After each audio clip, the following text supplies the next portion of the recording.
Sometimes life throws these little moments at you, moments that seem small at first, but end up changing everything. For me, that moment started with a simple question from my nephew, Leo. He's 10 years old, with these big, curious eyes and a smile that could melt a glacier. We were just hanging out one afternoon, building a ridiculously complicated Lego castle, when he looked up at me, all serious, and said, "Auntie, can I ask you for a really, really big favor?" I chuckled and said, "Of course, buddy. What's on your mind?" I was expecting him to ask for the new video game everyone was talking about, or maybe a trip to that giant trampoline park. But what he said next completely caught me off guard. He pulled out this crumpled piece of paper from his pocket.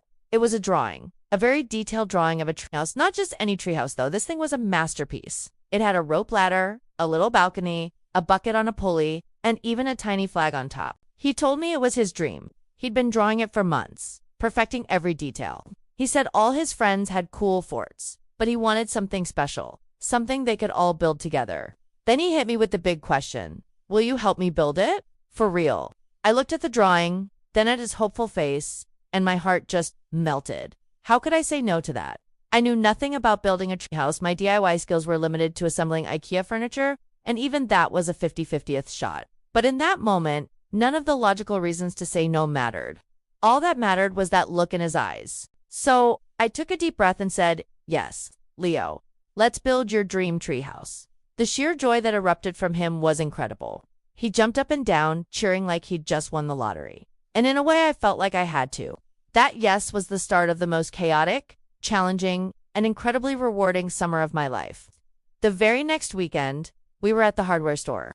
Picture this: me, a 10-year-old boy, and a very long shopping list based on a crayon drawing. We were completely clueless. We spent hours just staring at different kinds of wood, screws, and bolts. I must have asked the employees 100 questions. What's a joist hanger? Is this wood weatherproof? Do you think this rope can hold a bucket of water balloons? They were surprisingly patient with us. We loaded up the car with lumber, tools I didn't know how to use, and a whole lot of optimism.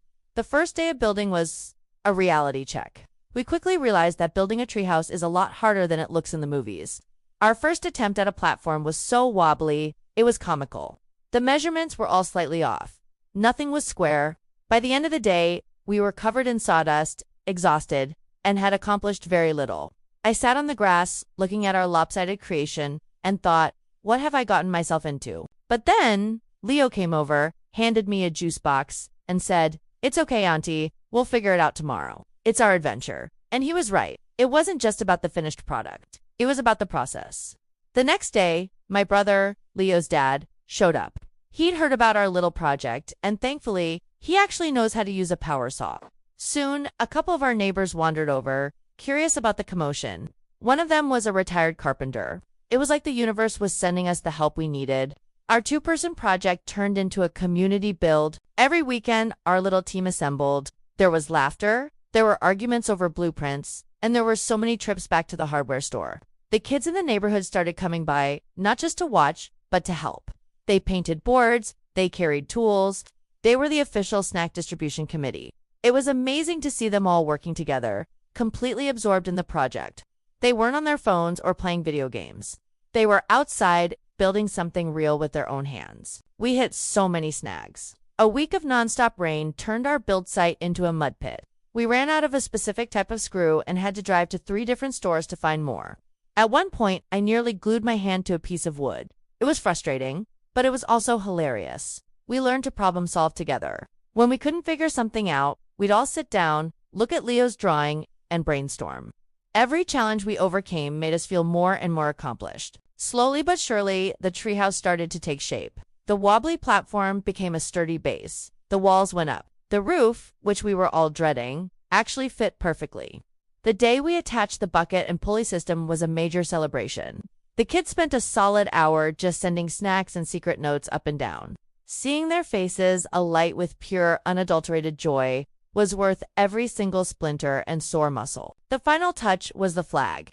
Leo had designed it himself, a bright yellow flag with a picture of a hammer and a saw. As we hoisted it up to the top of the roof, everyone cheered. It was finished. It wasn't perfect by any means. The walls weren't perfectly straight, and some of the paint job was a little questionable. But it was ours. We had built it. Standing back and looking at it, Nestled in the branches of that big oak tree, I felt this overwhelming sense of pride, not just in the structure itself, but in what it represented. It was a testament to community, to perseverance, and to the power of a single yes. That treehouse became the heart of the neighborhood. It's where secrets are shared, plans are made, and friendships are forged. I see kids up there all the time, reading books, playing games, or just watching the world go by. It's their sanctuary. And for me, it's a constant reminder. A reminder that sometimes the best things in life come from stepping outside your comfort zone and embracing the unknown. It taught me that you don't have to be an expert to make a difference. All you need is a willingness to try, a little help from your friends, and a nephew with a really big dream. So, if a kid ever asks you to help them build a lopsided, ridiculously ambitious treehouse, just say yes. You have no idea what kind of amazing adventure you're about to begin. Thanks for listening to my story. If you enjoyed it, please give this video a like and consider subscribing for more. I'd love to hear about any crazy projects you've said yes to in the comments below. See you next time.